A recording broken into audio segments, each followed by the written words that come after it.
Can the UK cope with any more immigration after Christmas? Can the UK cope with any more immigration after Christmas? Diane James, UKIP has strong views on immigration. We do indeed, and thank you for your question. I don't believe we can. It's as simple as that. We've got no idea, I'm sure everyone will agree, exactly how many people are going to come from the two countries in question, where the current restrictions on the coming into the UK... Bulgaria and Romania, you're talking about. I'm talking about Romania and Bulgaria. But what we do know, for instance, is that there's 2 million of them in Spain. They've already made that move. The likelihood, therefore, of them coming to the UK is pretty high. We also know that the government will not admit what sort of forecast they have. And then we've got this latest EU Commissioner report and this whole issue of over 600,000 inactive EU migrants here already, 73% increase in the number that haven't got a job. And what that does mean, if we translate that, and I think we can translate that, I'm not going to detract from that, there is going to be a pressure when these two countries, their restrictions are lifted and those people are going to come here. And they are going to come here. It's a very, very nice deal coming to the UK in terms of access to benefits. And I'm sure Mark is going to try and come back on me and say, well, we've got this under control. The Coalition, the Conservatives, haven't got it under control. Well, what would you have a government do that was within the law of the EU, of which we're members, until UKIP gets its way? I wouldn't be messing about with this discussion of repatriation of powers. It would just be a straightforward, no, they cannot come in, and the way to achieve that is out of the EU. It's as simple as that.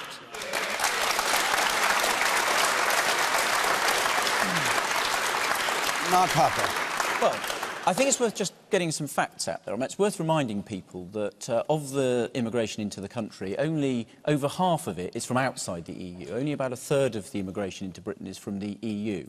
And even when Labour was in power and by its own admission let European immigration get out of control, it was still the case that twice as much immigration was from outside the EU. So the idea that this is all about the EU and there's nothing we can do, which is UKIP's contention, is nonsense.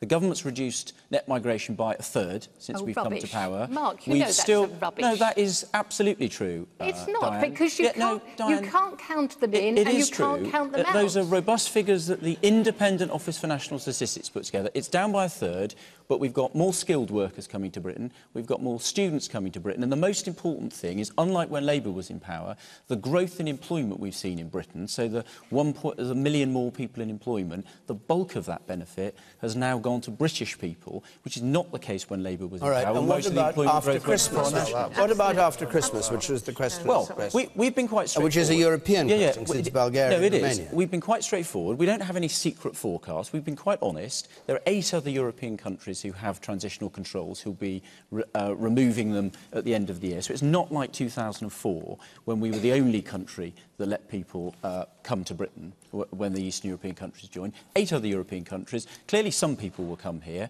We'll have to see what happens, but they can go to 8 other European countries, and we haven't made a forecast. There are no secret forecasts. You've not made a forecast? No, we haven't, because... Why haven't you made a forecast? Because our experts have advised us, have said that trying to make a forecast when you've got 8 other countries... There's a country you can go and talk to people. You can do survey. Well, you survey public opinion in this country every 5 minutes of the day. Both parties. You alter your policies to fit every little tiny change, and you're saying you can't go to Romania and Bulgaria and ask people what their plans are. All the survey work that's been done... Your leader went to Romania and tried to ask them whether they wanted to... And most of the people that Nigel Farage talked to said they didn't want to come to Britain at all. Thanks very much. Sorry for the Chinese to come, Mark. If they're coming here to study and if they're coming here to invest and come to visit and spend money in our shops, absolutely. They're coming to visit? Absolutely. We've got over 200,000 Chinese people come to visit Britain. They spend money in our shops. They invest money in our businesses. We're talking about immigration, not Chinese visitors. So, no. Bonnie Greer. I know. Bonnie Greer. No, listen, I'm not a politician. I'm not going to sit here and throw a whole lot of figures around at you. I'm just sick and tired of this conversation. I'm sick and tired every year, every government talking about immigration. What we don't want to happen, and I think that what this government has done, is allowed a vigorous, necessary discussion in a thriving democracy to descend in a xenophobia. It is beneath the British people to do that. It is beneath this democracy. Let's have a sane, reasonable discussion. We are not going to have on January 1st Bulgarians and Romanians coming over with their covered wagons and their horses and their children and thieves and robbers. That's not going to happen. We have to be very careful. We have to be very careful in talking about this and make sure that we don't appear to be a replica of the National Front in France. It's very, very important. And so don't go to xenophobia. Calm down. Let's talk about this reasonably. Yes, sir.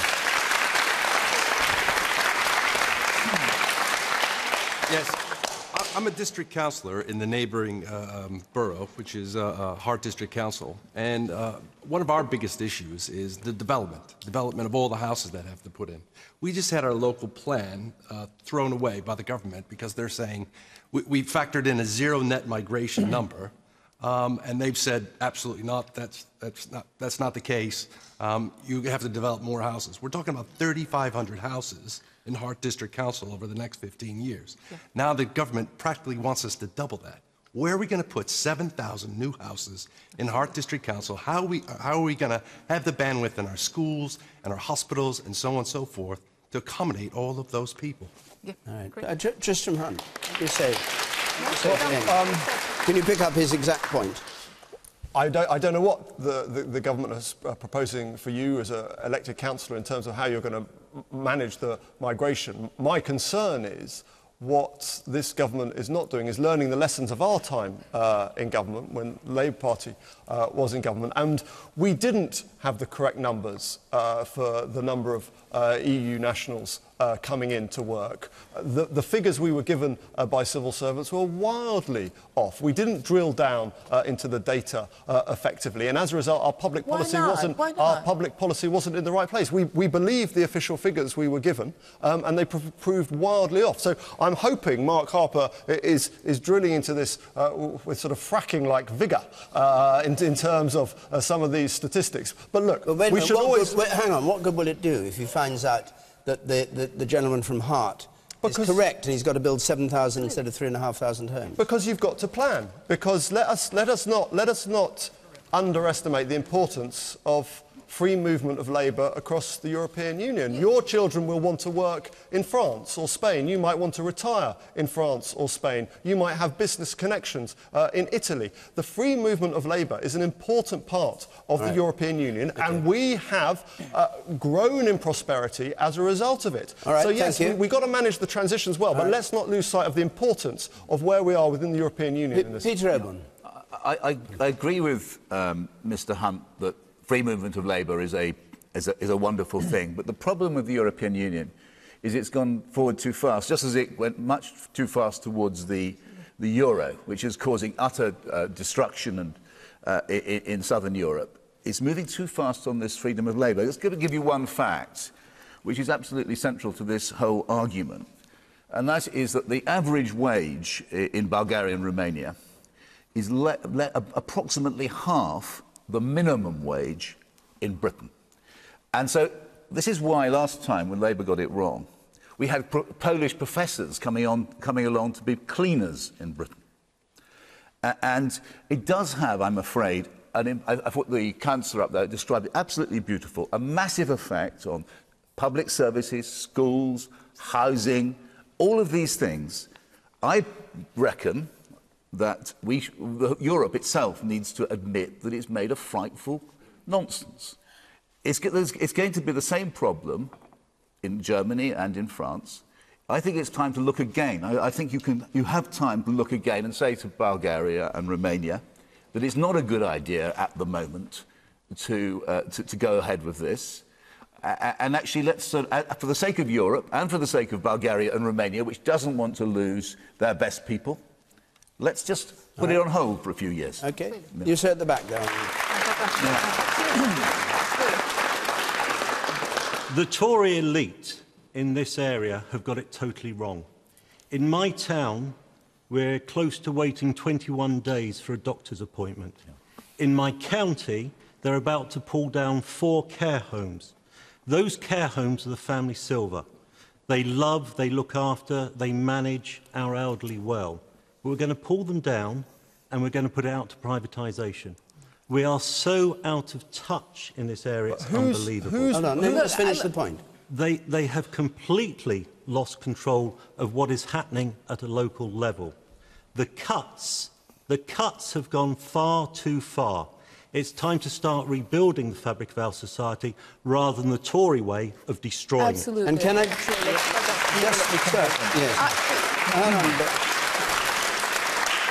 How is that relevant to immigration from Bulgaria and Quite Romania? simple, quite simple. We cannot take any more. Our county cannot absorb any more. We are full. We're going to close to business pretty soon. Well, there's two things. First of all, back to what I said before, which is we recognise some of the pressures on public services, housing the gentleman from Hart District Council made on immigration, which is why we've reduced it by a third. We're going to continue to reduce it from the uncontrolled levels that we had under Labour. Reduced which immigration? Net immigration to the country. As I said, most immigration is from outside the European Union. This is the thing that... They're the people you send vans around saying, go home if you're illegal. For people if you're illegal, I don't see any problem. We're saying to people who have no right to be in the United Kingdom that they shouldn't be here anymore. Picking that gentleman's point up at the back do you still, just since you made the point, are you the here illegally, go home or risk arrest? You still support that? You'd like to see more of them? It was a pilot. We're assessing the results at the moment. If the pilot shows that we were successful in persuading people to leave the country... How many hits do you have to get? No, I'm not going to give a running commentary. We're going to publish the results when we've done the evaluation. If it's successful, we'll look at rolling it out. If it's not successful, we won't. I don't want to spend £15,000 of taxpayers' money removing every single individual. I want to... People that have no right to be here should leave the country, and that's what we want to do. The immigration bill, which we published, we'll be debating next week, is about making it welcoming people to the country who contribute and deterring those that don't. And I think that's the balance. Holding those views, you're not alarmed at the open door policy on both Bulgaria and Romania? Well, we haven't got an open door policy. You have got No, we haven't. Who's not allowed in? Other people come here to work. Who isn't allowed in? Well, we've tightened up... In January the 1st? We've tightened up the access to benefits. We've tightened up the access to services and access, for example, to social housing. So local councils, for example, can prioritise access to social housing. So you make it undesirable to come here, is what you're saying. And if they come here to work and contribute and pay taxes and make a contribution, I have no problem with that, but we want to make sure people don't abuse free movement. Tristram was right. Free movement is OK. Abuse of free movement isn't. And we've been working very hard with the European partners to make sure there isn't. This is one of the examples of why we don't trust politics or politicians anymore.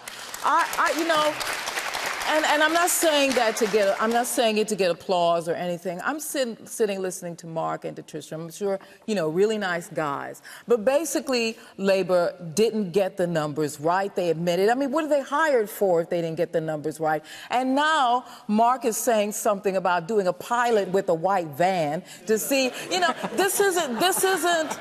This is not what we expect. We expect our politicians to get it right, to prepare us for whatever is going to happen, and not to start some kind of dog whistle xenophobic rant about people coming in and out of the country, because at the end of the day, we pay for it no matter what the deal. But, Bonnie, it's not a xenophobic rant. It's not. Listen, no, not from you, and not from you, but it descends to that level. Why are you accusing these two men of a xenophobic rant, but not... I didn't say they were xenophobic. Sorry, I didn't say they were making a xenophobic rant. They did...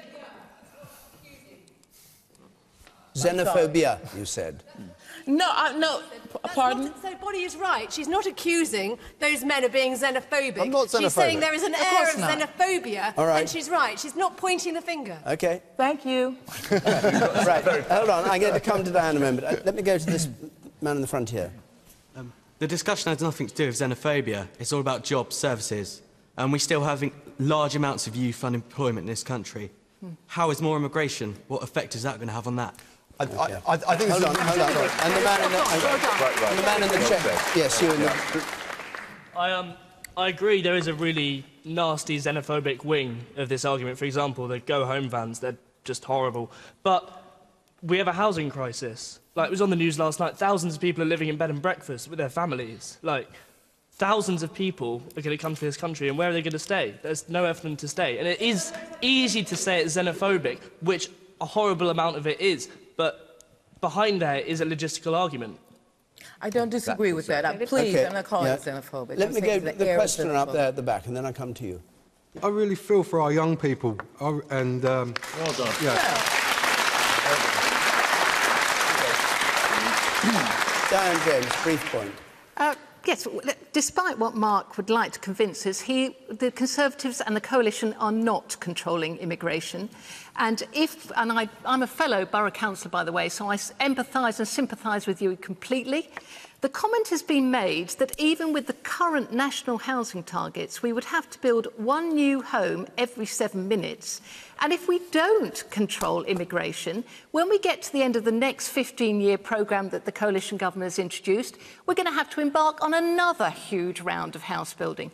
Now, we've got to start saying enough is enough at some stage and bring control back into this country as to where the infrastructure goes, where the housing goes, where it's allocated, and that is not happening with Mark and his team in government at the moment. I don't know whether you've seen the same issues and the papers that have come out.